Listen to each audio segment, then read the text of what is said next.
Hey everybody, it's Bruce and the dog on the floor, and today we're going to talk about networking. Specifically, we're going to set up a really quick video that builds a new networking project with nerves.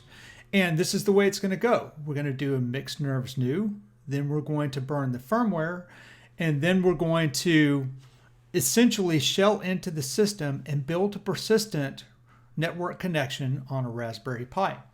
And then from that point on, when you boot up the project, it's going to boot up connected to the network that you specify.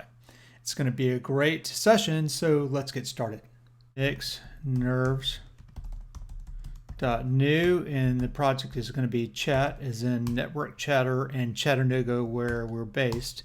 We're going to install dependencies, and we'll skip ahead.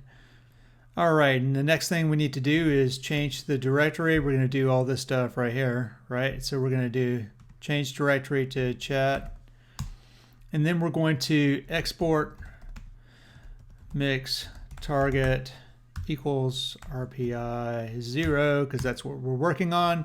Then I'm going to do a mix firmware, or mix deps get. Right, so we've already fetched dependencies for the host, and now we're going to fetch dependencies for the Pi. And then I can do a mix firmware. And this firmware is essentially going to establish the project, the nerves project that we need. It turns out that for networking, everything that we need is already built into the nerves image that we're writing firmware for. And then the first time that we install the firmware, we're going to do that with a mix firmware burn, and we're just going to push that to an SD card. And then after that point, we're going to move the card to the Pi, and then we're going to be able to shell into it with a USB connection. And so now we're going to let nerves finish. Okay, so now I'm going to type mix firmware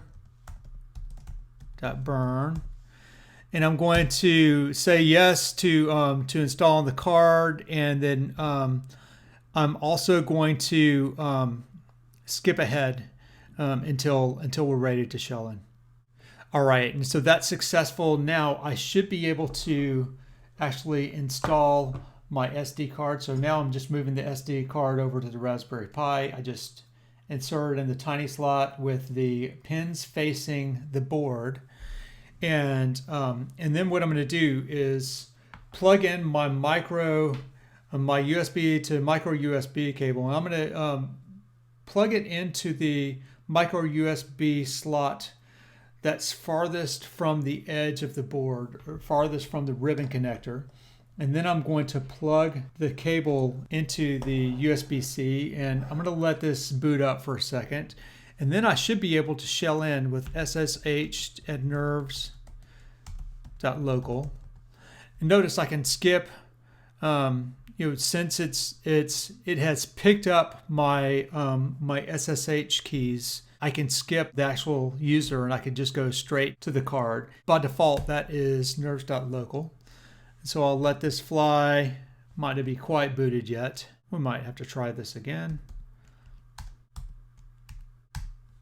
All right, so I've shelled in. It's time to enter the network configuration to set me up wirelessly, and we're going to do that next. Working with something called VintageNet, we can get the information about the connection. So you can see that Ethernet is not configured. The USB network is present and configured. And what we want to do now is create the networking for the LAN. I've kind of snapshotted into Atom the command that we want to configure this. And so this is what it looks like. And I could just take this line and drop it straight. So essentially we're doing a configure, and the first argument is the LAN, and the second one is effectively the wireless configuration. So this is VintageNet, and then I pass in a configuration. This is the driver, the module that has a driver, and then this has the configuration for it. And I'm just going to drop it right in here. Right? So this has configured a network that's not going to work for me because I have established this file right here. But I'd like to point out that This has built a persistent configuration, and I'm going to show you what how to make sure the file is there next. So all I'm going to use is cat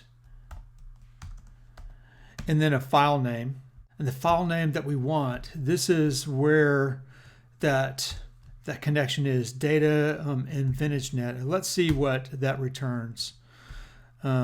Let's actually just return a listing of that file. Yeah, so there's a configuration file there now. That's WLAN 0.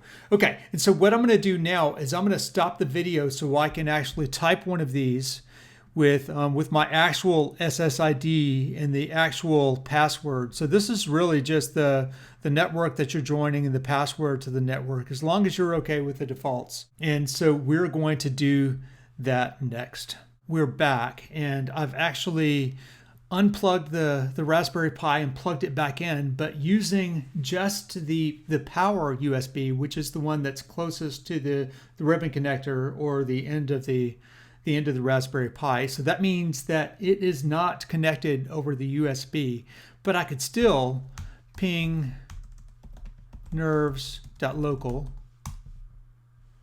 Yeah, so I can get there, and I could even shell into it. So SSH nerves.local, because I have that persistent connection now. And now if I say VintageNet.info, you see that I have a wireless connection. It's configured.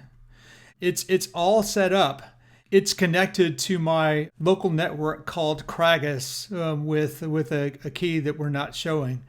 And so that's the only network connection that's configured. This is set up, but it's not configured. So I'm actually connected through this networking interface.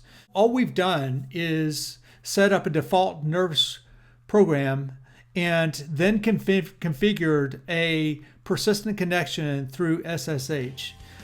And that's really going to allow us to use the full power of the network. And that's an excellent thing.